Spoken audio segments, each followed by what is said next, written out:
Welcome to USA Global TV and Radio, where our mission is to provide education, entertainment, hope, and inspiration. USA Global TV and Radio connects you with experts and audiences all around the world every single day to help you succeed in business and to live a richer life.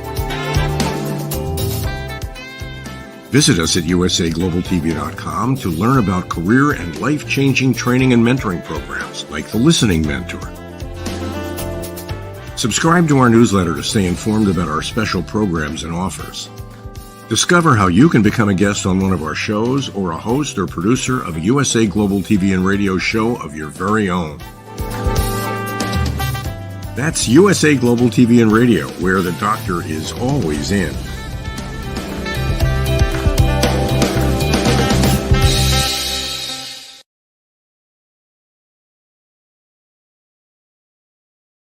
Welcome, welcome, welcome. Happy Friday, happy Saturday, wherever you are in the world. We are super excited to have you here for another fabulous episode on USA Global TV and Radio. I'm Dr. JACALYN KERBECK, and our show today is the power of etiquette and manners. And if you've been with us on this journey, we've been doing this program, I think, for at least 2 years as Mr. Philip Sykes, who's with us backstage. He's been with me since the beginning, and that kind of loyalty is really priceless. And your loyalty for watching our programs is priceless as well. Let's get the show started. Our topic today is knowing your boundaries. Why is this important? We're coming to the end of 2023, and many times during the festive holiday season, which is not so festive for some people, let's be honest, people overstep, people don't understand, people overstay, people overdrink, people undergive. We could go on and on and on, but we won't. We will bring the president, the founder, and the principal of the British School of Excellence. Let's welcome Mr. Philip Sykes. Hello. Hello, Dr. JACALYN. Hello, and it's, as we always say, it's Friday. Hopefully no one gets bored of that. Friday, yeah. Welcome to all our wonderful listeners, viewers, wherever you are in the world. It's chilly here in the UK, I have to say the least. We started off with about -2 this morning, and I believe we're going down to -3 at midnight tonight. So it's very chilly, but a beautiful day nevertheless. So a very warm welcome, and I'm very excited to discuss this topic with you, Dr. JACALYN, on knowing your boundaries. What a great topic, and we all need a little refresher in order to be able to put our best foot forward. Absolutely. Thank you so much. Philip, I think something that you said that really gave me a chill down my spine was about the temperature.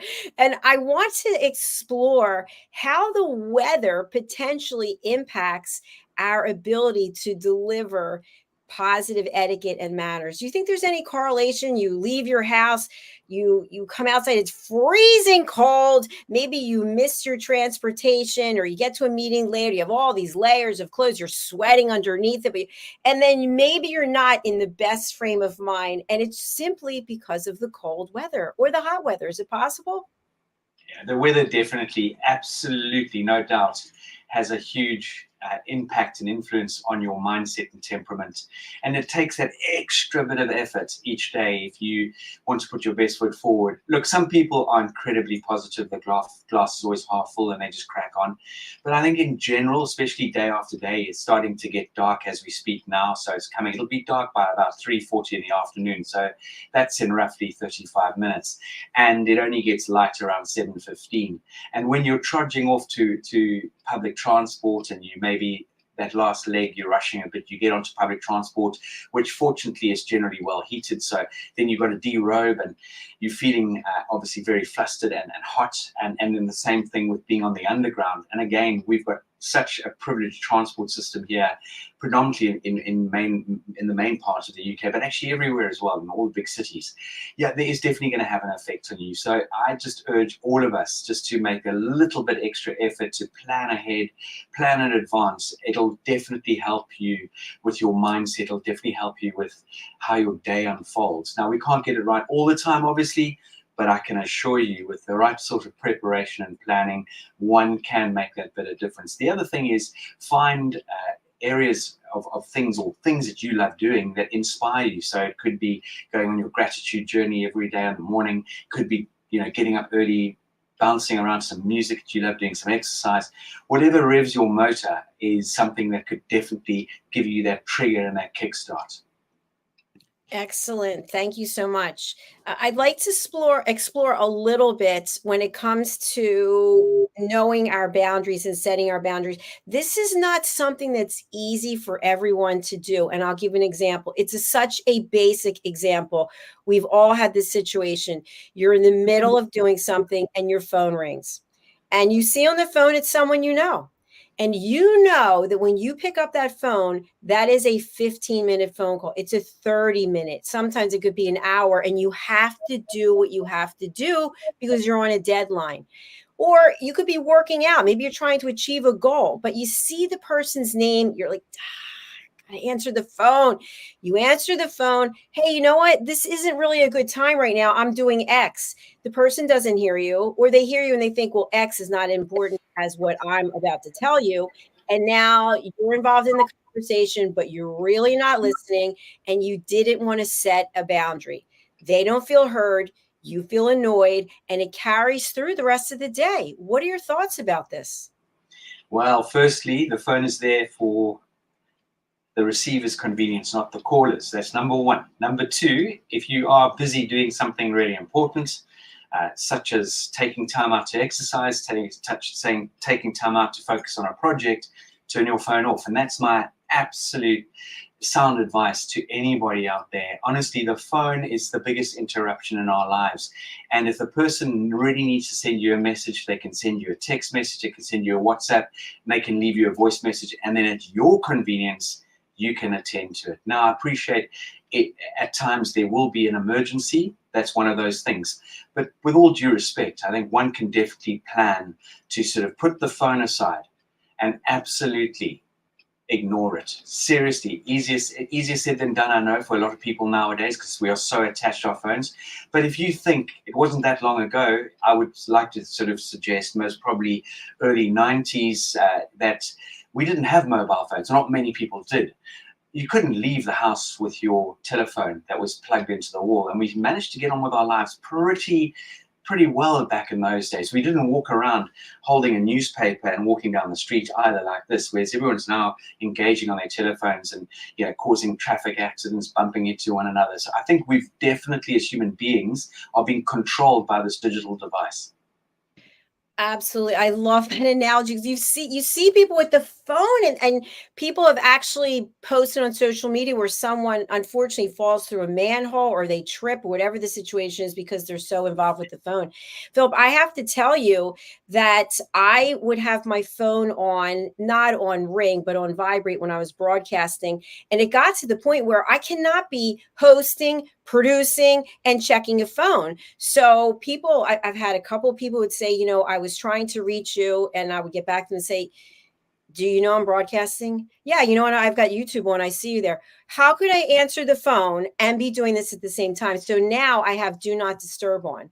So I cannot be bothered. And when I say bothered, I don't mean it in a bad way, but I can't give you, Philip, my attention right now and give the person on the phone, my attention. I can't do it. I cannot be everything to everyone. And that's not an easy thing to say or to do, but it's the truth, isn't it?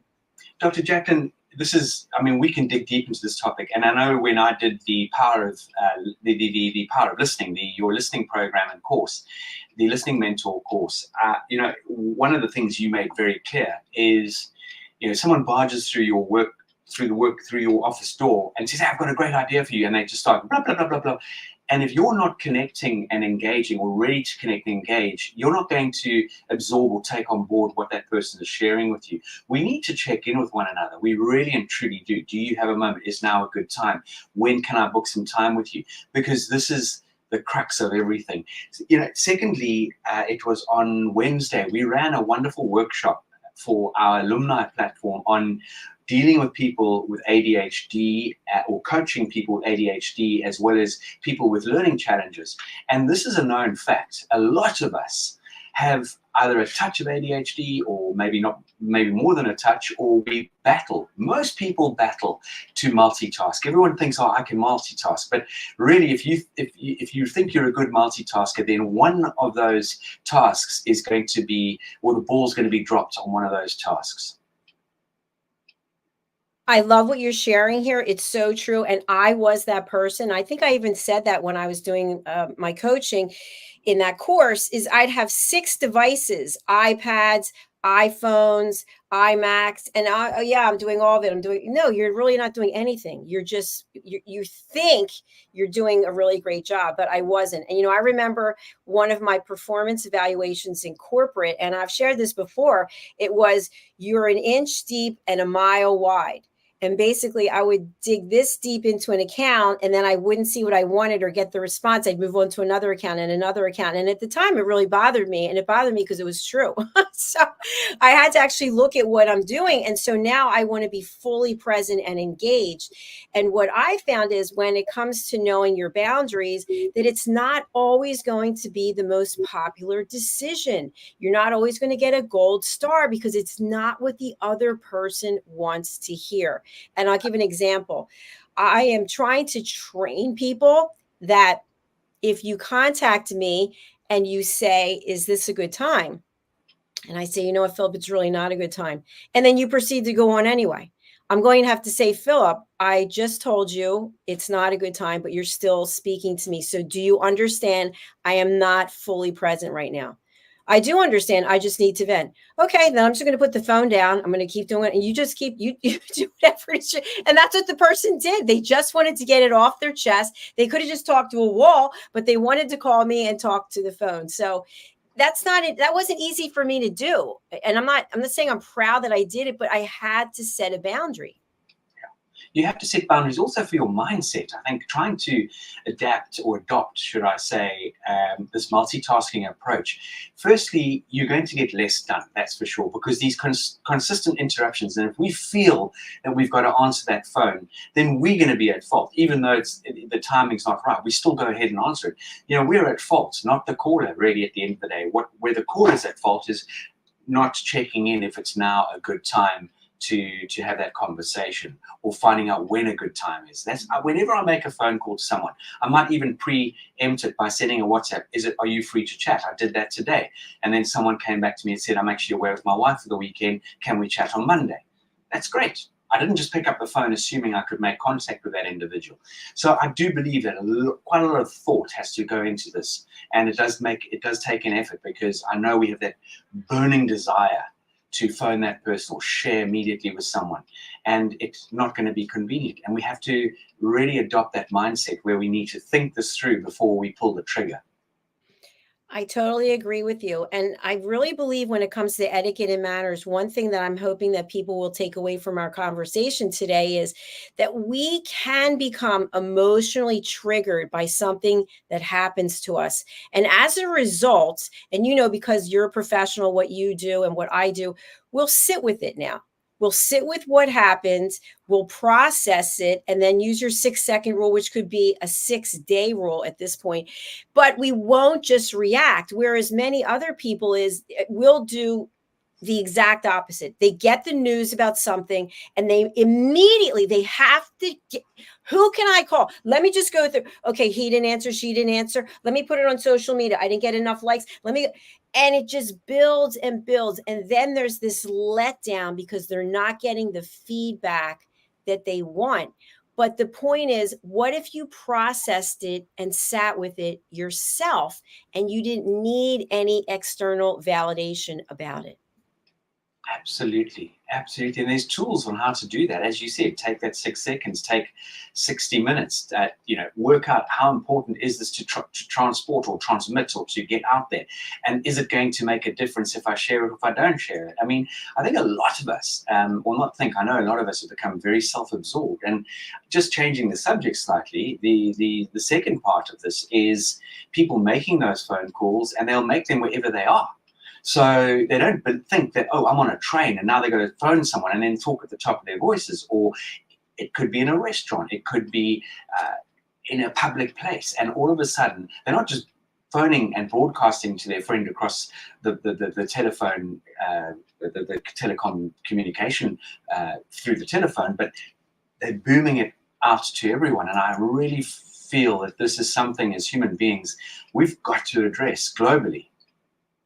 Philip, I'm sitting here I'm smiling. And at the same time, I have these flashbacks of being in a public restroom and someone's in the stall on the phone. And, we don't want to judge anyone. I just think to myself, first of all, I really do not want to hear your conversation. I just don't want to hear it. Second of all, is it cleanly? Is it the best hygiene I don't know. But I thought there must be some reason why the person isn't even giving themselves the opportunity to have a private moment in a bathroom that they feel they have to be on the phone. What do you think it's about? People have lost the self-awareness and the situational awareness. I really, it's for an absolute fact. People, human beings, we've really lost that, as Anthony Willoughby says, that primal instinct to be, more private and to be more, respectful of other people. We really have, there's a part of the brain that's almost gone on mute almost. It's there still, but a lot of people, I feel absolutely awkward even having a phone call in the motor car if there are other people sitting in the car with me, unless possibly Kerry and I may be going somewhere and we phone a friend together jointly. But I really feel awkward, and if I am having to speak to someone on public transport, it is so easy just to cup your hand over the speaker and make you just whisper. People will hear you. And on the opposite side, I'm in complete agreement with you. We can have people out there thinking, well, I paid for my ticket. I can do whatever I want. I paid for my gym membership. But yet it's a we. We live here on this planet. We live here in this society, in these countries. And I completely agree with what you shared. We've lost that awareness that it's not just about us. It's about the collective us.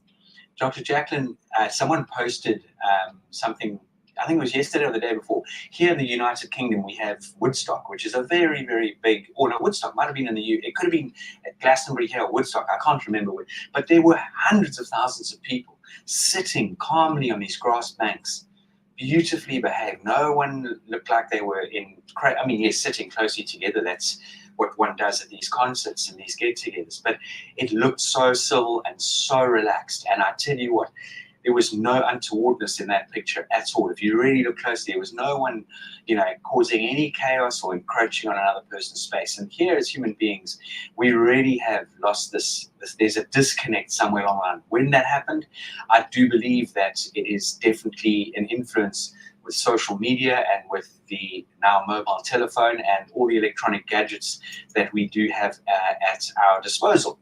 Having said that, how many people out there have an Apple iPhone or a phone that now rings on your wrist or vibrates on your wrist? And I was at a luncheon recently, at a business networking luncheon there not so long ago, and this person just kept looking at their watch during the luncheon, and I felt that very rude and very untoward and very disrespectful, because they weren't present fully in during that, and it was an important business networking lunch as well. So, the world is definitely, yes, it's advanced, but we, at the end of the day, are the human beings, and we have the ability to make these wonderful decisions. We are way advanced with regard to that human connection that a machine will ever be. And so we have that ability to have the EQ, the emotional intelligence, to handle things appropriately and accordingly. Absolutely. Thank you, Philip. And I think that goes to the power of choice. And so once we're aware of our own situation and we draw boundaries and we ask for permission, is this a good time for us to meet or have this conversation? What do we do when it comes to etiquette matters and we observe, are privy to, or somehow drawn into behavior that is something we really can't tolerate, or just seems like the other party hasn't set a boundary? And I'll give an example. Nearby where I live, very close within earshot, there are children. I love children. I'm not saying anything about children, but there are certain children who are consistently, I don't know what is going on. They're at the pool, they're playing, whatever. They're constantly screaming. Everything they say, they're screaming. Hi, Philip. and they're standing this far apart from one another, and the parents are there.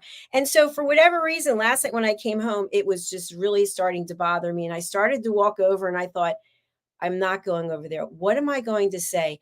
Madam, I'm sorry, but why do your children have to scream? I thought then they're going to be blackballing me in the neighborhood. They're going to say she's a witch, she's this. So I just went back in the house. And of course, it goes on all day, every day. What is it that we can do and still conduct ourselves with etiquette and manners without me now infringing on their right? I guess they have the right to scream.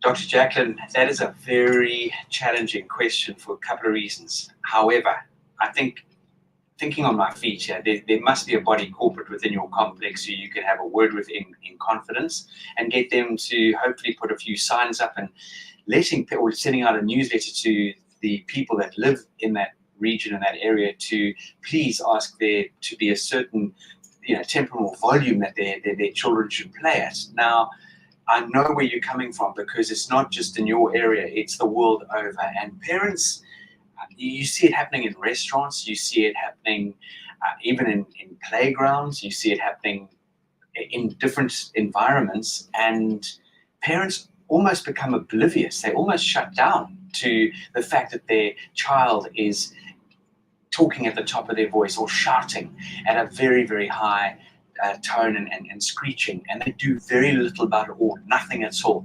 And it is a hard one to handle. I mean, there have been times in an appropriate situation where one could go over and say, please, may I ask you just to ask your children just to bring it down slightly.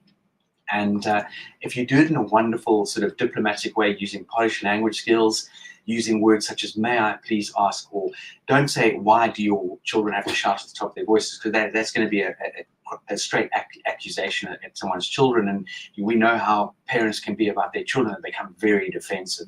So it is a tough one. Having said that, look at where you can make an impact, who could you talk to help you with that challenge. I think that's really, really important. But again, I think we as human beings and we as parents, I mean, I'm a parent, and it is frustrating or embarrassing when you as a parent, your child's misbehaving or not behaving in a crowd the way that would normally be expected, running around or throwing each other around or hitting each other with a piece of cloth, just having fun. They're having fun, but are they affecting other people? And this is where, again, as parents, we need to be very situationally aware of what's going on. It's not just about them and the family. It's the same as talking on the telephone at the top of your voice in public places. Absolutely. It's so true. And thank you for sharing that. That makes a lot of sense. There are people I could speak to handle it. Something else is coming up for me about how we react and get involved or not get involved. But I was leaving the gym the other day. I was in my car and I heard this man screaming at this woman. And where I was in my car, I was still parked in the car. I couldn't actually see what was going on. I thought, maybe someone needs help. Should I get out of the car? And I then said to myself, hello, you live in South Florida. People have guns, they have knives. Like, that's what instantly popped into my head. But I wanted to get out and do something, but I'm not completely oblivious to where I'm living and that one wrong word. And I'm not saying it's just here, but people are very quick to react. So I pulled my car back to see what was going on. And here, this man was this one was backing out of space, and this man was pulling in, and another man was cutting that person off to get to the space first. And the three of them were screaming at each other. I thought, no, I'm just going to keep driving. I'm not getting involved. But there have been times, and I know you've flown a lot and traveled a lot, where you'd be on a plane and two people are speaking very loudly, or maybe a baby's crying, and someone will go up, another passenger, and say something. And it used to be, I'm very sorry. You know what? We'll keep it down, or I'll take care of my child. They're probably hungry. Now it's a full-on assault. How dare you come here and speak to me this way? We purchased these seats. We can do whatever we want. It's all over social media. They're filming you. It's gone to a completely different level. Completely. And again, using the appropriate language and being soft and gentle about it is going to have a far better impact and approach. So if they do film you on social media, you're not the one behaving out of turn or behaving as one might term as a banshee. Secondly, find someone in authority that can circumvent that challenge and issue with you. And it happens so much and so regularly on aircrafts around the world. It's either someone is literally sitting next to someone and they've connected and they're now having a full-on conversation. Yet, again, 10 rows ahead, 10 rows back can hear this conversation, and it is very untoward. It is disrespectful, and people have lost that situational awareness. And just on that note, you may recall I did a show last week with you last week from the London Business Show, and at the end of the day, that for me was a pretty disappointing show, I have to say, for many reasons. Having said that, it could also turn out to have some wonderful benefits from the few people that we had the opportunity to connect with. But I was on the stand with our colleague, Anthony Willoughby, and our stand was 3 by 2, 3 meters by 2 meters. We had a television screen showing various bits of content and feedback from students. And just literally 3 meters away was a person who had a business who's trying to get people to become property investors. And he had his own little arena, and every 40 minutes he would talk for 30 minutes. And you could hear this person speaking at least 20 meters, 30 meters away. We had a stand next to us where the people could come, they were booked in to speak, and that was not encroaching on us, and they were right next to us. And that in itself, I'd asked the organization on the first day to please approach the stand and ask them to bring it right down, because the people on the edge of that particular stand were drowned out. They couldn't talk to their potential prospects. And this for me is absolutely offsides. There again, no boundaries. It's just me, me, me, me, me. You know what? I'm sorry you went through that, and I can relate to that because I've done a number of trade shows in my life. I can just envision the whole thing. And even for prospects who are thinking of stopping by, they're like, oh, I don't want to be near that loud real estate talk and all of that. And so they don't even come down that line of booths. They just say, I'm going to pass it. But you're right. There is so much that we're not even taking into consideration in terms of how is it going to impact the other person. I want to talk about some of the things that come up for the holidays, because wherever you are in the world, you may be celebrating something now, maybe something's coming up. And the one I think that is really important, and we'll dive into these deeper as we get further on in December, but you get an invitation. It's in writing, it's an email, it's a text message, it's a formal thing that comes to your house in the mail, and you're invited to something. Now, do you have to respond in kind? You get a text, you reply in text. You get something in writing, you reply in writing. Or can you just pick up the phone? Or are you not required, if there's not an RSVP, do you have to respond at all? Dr. Jacalyn, if you're invited to anything whatsoever, whether it's a children's birthday party, a Christmas party, a cocktail party, whatever it is, cocktail party, networking event, and you've been specifically invited, you 100% must reply. And I would urge anyone to reply within 48 hours to 72 hours to that invitation. And if you're not quite sure that you will be available that day, then at least let the invitee the inviter know that I would love to join you. May I confirm a bit closer to the time? Everything is about that communication. We have to let people know. There is so much at stake. People budgeting, people's costs, spend, all of that. And not only that, if you can't attend, maybe they could invite someone else. And that is very important to take into account. It is so disrespectful to not accept or not reply or respond. The second thing that is even more disrespectful is to have responded, yes, you're going, and you do not pitch up without any forewarning. That in itself, in my opinion, is bordering criminal. I agree with you. Let's do a little role play. You invite me to something and I call you on the phone. Philip, thank you so much for the invitation to this party. It looks very exciting. Listen, I noticed that you invited me by myself, but I recently, as of yesterday, started dating Bob. And I'd really like to bring Bob with me to your party at the Ritz-Carlton Hotel. What are your thoughts? Again, if you put it in an appropriate way and find out by asking a few questions, such as, may I ask, is this +1, or is this very much invitation directed at me for it solo?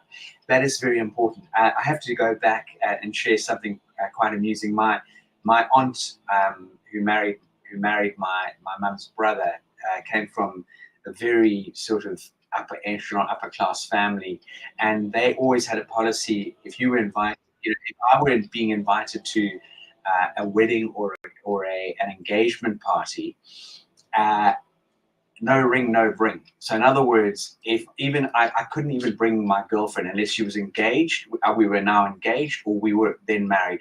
No ring, no bring. They had that. They had that absolutely 100% in their whole approach to. And a lot of people do have that, especially as I said, with engagement parties and with weddings. No ring, no bring. And it would be hugely rude to get hold of the bride to be and the groom. And say, oh, I'd love to bring my new boyfriend or my new partner. That would be absolutely untoward, because again, they don't even know that person from Adam, and they could fill a seat with someone they really like, but they couldn't accommodate them because they're limited to numbers. I think case by case, depending on the event. If it's a big networking event, that it would be acceptable, but everything is, how do you broach the situation? How do you connect with the host and say, look, I'm in this predicament. I've got a new partner. Is it appropriate for me to bring that partner along, or is it just me only? Excellent. Thank you for that. And continuing with the role play, what if I called you and said, thank you so much for this invitation. I started dating someone, and I see that this invitation's for me. I really want to bring Bob, and so I'd like to pay for him. So could I offer you whatever it is per seat that I will pay you so I can bring Bob? On this occasion, Dr. Jacalyn, I would absolutely answer by saying it's invitation only. I know you've been very kind in offering to pay and cover the cost of his seat, but on this occasion, it's an individual invitation, and that stands. Okay. Cut and dried. I like it. All right. So, what about an invitation to someone's home?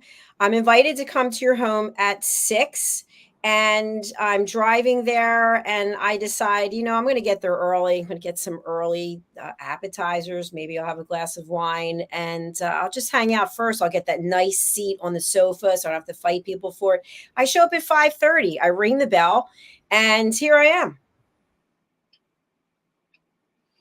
Dr. Jacalyn, you will never be invited back again. I'm telling you, do not do that to a host and hostess having a drinks party, dinner party, luncheon, brunch, whatever they're invited you to. Always give them that 10-minute window. So if they've said come at 6, get there at 5 past, 10 past 6. Please don't get there on time. Now, it depends which country you're in. In Germany, you get there on time. In Switzerland, you get there on time. But in the United Kingdom and parts of Europe, you do not get there on time. You always give that little window. And in other countries, it's even more extreme than that. They quite accept you being half an hour, 45 minutes late.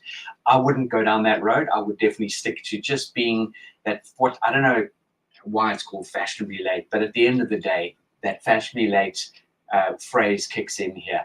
If it's a business meeting, you would get there on time. I mean, even if you get there on time, you're late. So business meeting, definitely 5 minutes early.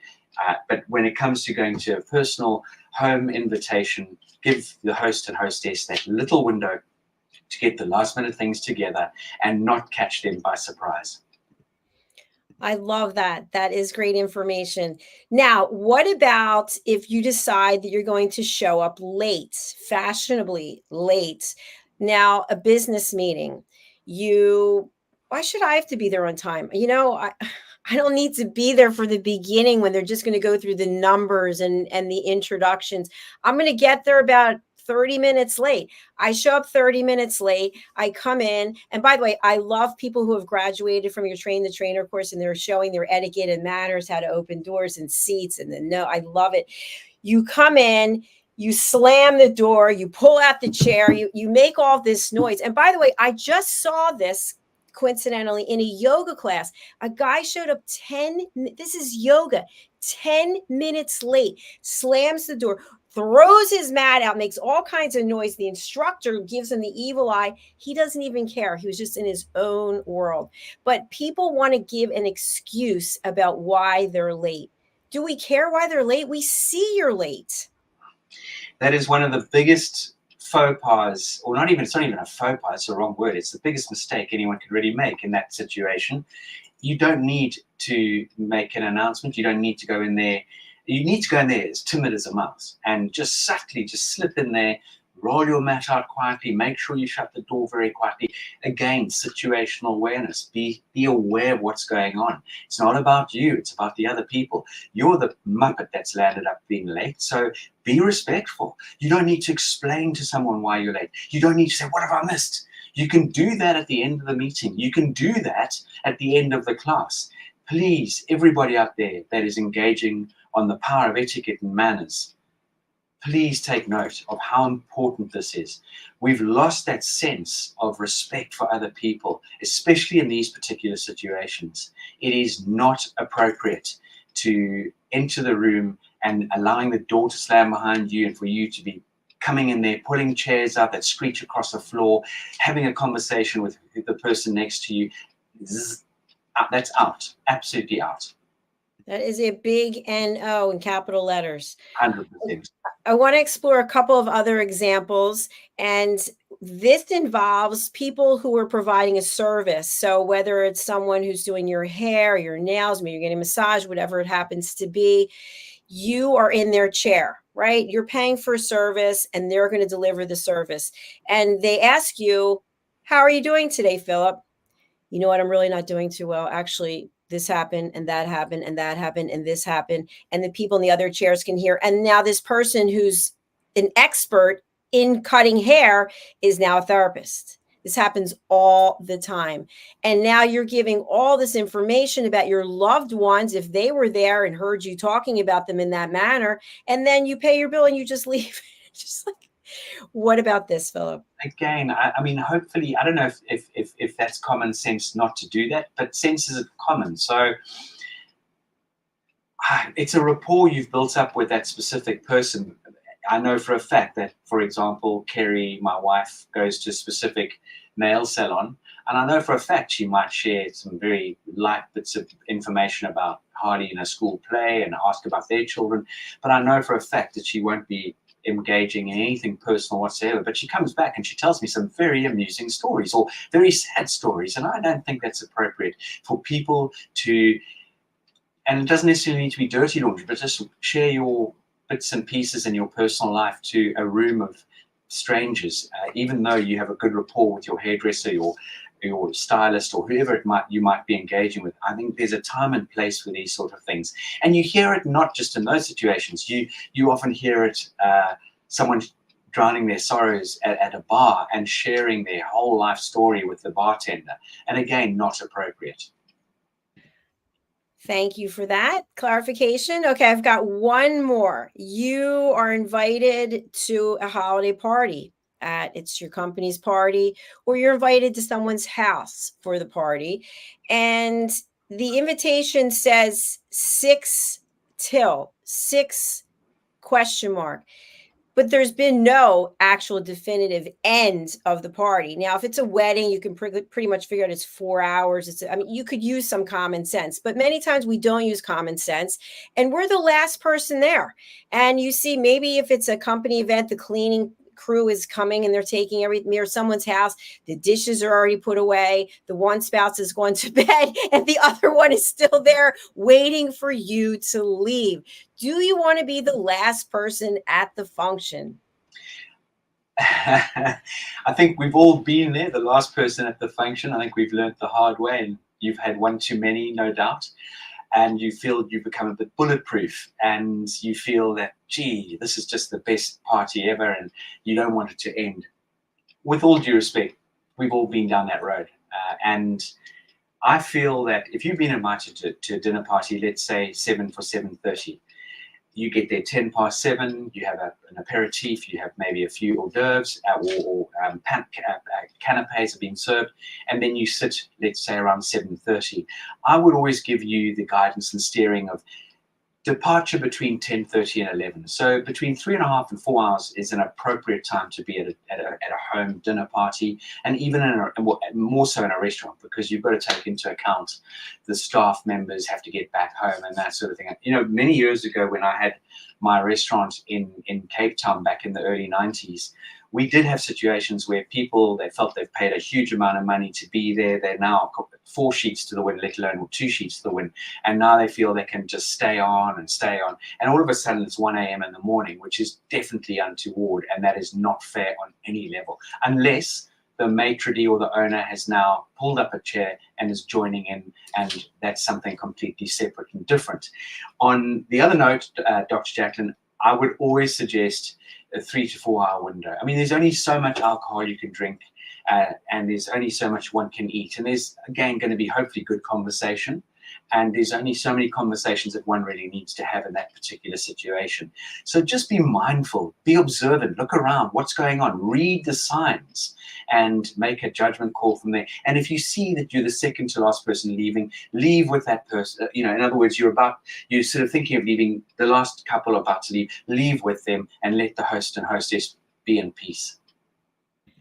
Absolutely. You know, something I want to add to that, because what you said is spot on, is that many times when you are the host or the hostess, you're not even enjoying yourself. You're running around making sure that everyone else, and as soon as the last person leaves, you can say to yourself, now's time that I can take a few minutes, a half an hour, just chat with you about what happened today before you just rush to go to bed. You can actually have your time because people were respectful and they stayed the appropriate time and then they left. Absolutely. And I think this is definitely something I'd like to have in one of the next episodes is, preparation is key as a host and hostess. And we could go down that route just to help you with regard to you being able to, as the host and hostess, really enjoy the time with your guests and friends rather than rushing around. And if you're a good host and hostess, you would hopefully do that with ease and you don't feel rushed at your feet. But sometimes, on many occasions, I've been to different get-togethers where the host and hostess are not overly au fait with hosting. They love having people around, but they're not polished at having people around. It's sort of just make yourself at home attitude, which is great. I think that's also a lovely approach and stance. But at certain dinner parties and dinner get-togethers, slightly more formal angle, then it is going to help you, as I said earlier, host and hostess enjoy that moment and that evening, being present and knowing that you've got your ducks in a row and that you can spend more time with your guests. But again, I feel that really at the end of the day, as guests, be observant of your host and hostess, and if you can offer to help, then help. I mean, I know we've got very dear friends and we feel very at home at their home.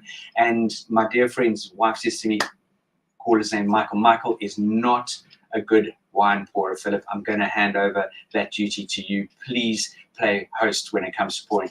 And that's my background. I'm very observant of where people's drinks are. It might not just be the wine, a beer, a glass of water, whatever, refreshments, should I say. And so I like that approach. She delegates it to, because we're close friends, and she said, would you mind taking control of that? And that is also something that you can do as a host and hostess. It's the same sort of thing as going to a restaurant, and you may not be au fait with wine, for example, but you know that your guests or friends are going to want to have a glass of wine with their meal.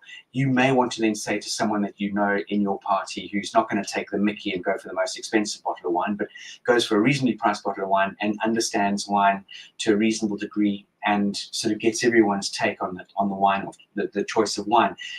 On the other side of the coin, you could always lean into talking to the sommelier. Now, sommelier is for those of you out there who are not familiar with that term, a sommelier is someone who has studied wine and will be able to guide you and steer you on the wine, and the wine that may specifically go with with your meal of choice. So there are many different ways of handling these scenarios and situations. Brilliant as always, Philip. Thank you so much for sharing your expertise and your knowledge.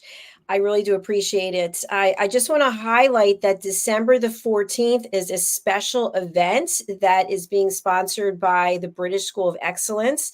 And you're going to be having one of your graduates who is now a country partner. Can you tell us a little bit more about Live, Learn, Teach, Inspire, December 14th at 6 p.m. GMT? This is something we are hugely excited with and for. Again, it's going to be going out of 23 with a boom and a bang with the most vivacious women all the way in the Bahamas, and that's with Loretta Thomas, who is the proud owner of Cafe Channing Noel and the Duchess. And this lady is a force to be reckoned with. She is a talent in so many areas, and she is going to be entertaining us along with pastries and a chef and the vivacious sort of feeling and energy and ambiance of the Duchess and Cafe Channing Noel. So Loretta Thomas is going to be giving you some guidance and steering for the festive season, things you can do and explore and try and take your next engagement, your next bit of entertainment to the next level. And I can't wait for that Live, Learn, Teach, Inspire on the 14th of December at 6 p.m. GMT. We are super excited to be able to produce that event for you. Thank you so much for the opportunity. And you also have an event, Train the Trainer, for the British School of Excellence that is coming up December the 4th. Can you tell us a little bit about this and maybe some future opportunities for people who are interested in joining your organization and taking your courses? Absolutely. So this coming Monday the 4th, I know it's thelastminute.com, but it's not too late to join us. We've got a few spaces left, but that is a 5-day intense program. We're kicking off at midday GMT and we're going through to 6 p.m. GMT. And this is an incredible program. We've got the most wonderful alumni platform, and don't hear it from me. You can go onto our YouTube channel and listen to what past Train the Trainer students would like to share on their experience of engaging with the British School of Excellence, but predominantly on the Train the Trainer program. And it is a life-changing experience, as all our courses are. That's if you put everything into practice that we share with you and give you those tools and those skills. And that is going to be really the biggest bang we're going out with in that 5-day program. We've still got a few small events and a few small courses taking place up until around the 20th or thereabouts of December. So again, we'll be coming back in toward late January, early February with the next Train the Trainer. And for the first time since March 2020, we are going to be launching a one-off in-person coaching Train the Trainer here in London in June. And we are getting a huge amount of interest on that. And it is going to be so exciting to be able to use our gorgeous venue in London and really take people through that human connection, human touch, and take them on that journey with our Train the Trainer. Our coaches will be there to guide and steer, to add huge value to the program, plus quite a few little surprises along the way. So that's exceptionally exciting. Bravo, Philip. That is exciting. And we are highlighting right now at the bottom of our screen your YouTube channel, the British School of Excellence. So if you're not watching on there, please go over and subscribe to their channel and come and join us each Friday here at USA Global TV and Radio or the British School of Excellence. We also have your Facebook and LinkedIn channels connected. So hello and welcome to everybody there. Philip, thank you so much for another fabulous episode of The Power of Etiquette and Manners. What would you like to leave our audience with today, as it's the first day of December here in our countries, the second day other places in the world? Fantastic. Dr. JACALYN, for me, understand how important our boundaries are, understand how important it is to think about other people, especially through this time of the year. It's very much a time of the year where people elevate themselves. Children really embrace, and so do adults embrace this festive season, but there are people out there who are also needing some love and support and some kindness and some company. You know, it can also be a very lonely time of the year for a lot of people. And for those of us out there, and I can say so confidently, we are in a small little, tiny privileged part of our world and lives in a lot of the countries and the people who do have the privilege of a roof over their head and food and that sort of thing. We are so privileged. We need to be mindful and think about people out there in this world that really, really need some help. One of the things that we are absolutely passionate about is Push Child Foundation. Roland Friedel and many of the guest speakers and guest co-hosts with you, Dr. JACALYN, are familiar with Push Child Foundation. I would urge anyone to please go onto Push Child Foundation uganda.org and look at their website, look at the link to just donating $5, $10, $20. I know for a fact that if I've given $100 to a charity or helped someone out, with all due respect, I've never missed that £100, even though I might need it or needed it. So all of us out there can make a big effort, and we can do it in silence. We can do a wonderful, wonderful deed every single day of our lives to make this world a far better place. And I'm leaving you with that thought, and I'm looking forward to engaging and connecting with you next Friday, where we will have our alumni on USA Global TV. Wow, Philip, that's a lot. There's a lot going on. As of course, I would expect nothing else. You are making such incredible inroads in the world. And I just really admire you and thank you for being with me and being on this journey with USA Global TV and Radio as we approach our 2nd year anniversary, January 15th. Thanks for your loyalty. And again, thanks for your support and thanks for believing in me. Thanks back to you for what you've created. It's awesome. Just wonderful. Fantastic. Well, we are going to be signing off right now as we have another show coming up, but please do stay for the sponsorship where you can find out more information. Remember, we have talked about the people who are alumni from the British School of Excellence. They have come from all over the world, and I didn't know any of them, 0 of these people. And now I'm connected with most of them, and I can't believe the work that they are doing. That could be you. You could be on this platform sharing your story after you take the Train the Trainer course and take your etiquette and manners, incorporate it into your business, or maybe it's just for you personally in your family, whatever it is that you're doing. Take this opportunity to watch this sponsorship and think about you being the one giving the testimonial the next time. Thank you. Bye for now. Jacqueline, take care, everyone. Bye-bye. This program is brought to you in part by the British School of Excellence and founder, Mr. Philip Sykes. Building confidence, changing lives.